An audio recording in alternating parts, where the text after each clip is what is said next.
Cette prise d'otage se déroule en mer Rouge.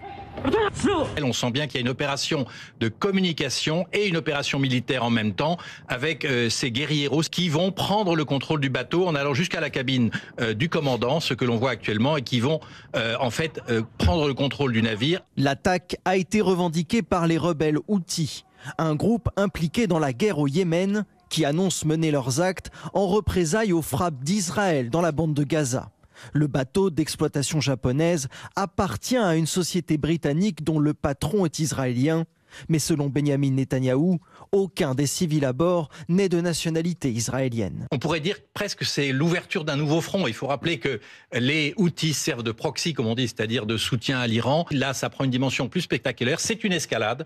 Est-ce que c'est une escalade qui va conduire à autre chose? L'Iran a nié hier être derrière les actions des Houthis. Le Japon a lui annoncé être entré en contact avec les preneurs d'otages. Nous tendons la main directement aux Houthis et nous demandons aussi à tous les pays concernés de les exhorter fortement à libérer les marins dès que possible. En 2021, un autre navire appartenant à l'homme d'affaires israélien avait été touché par une explosion dans le golfe d'Oman.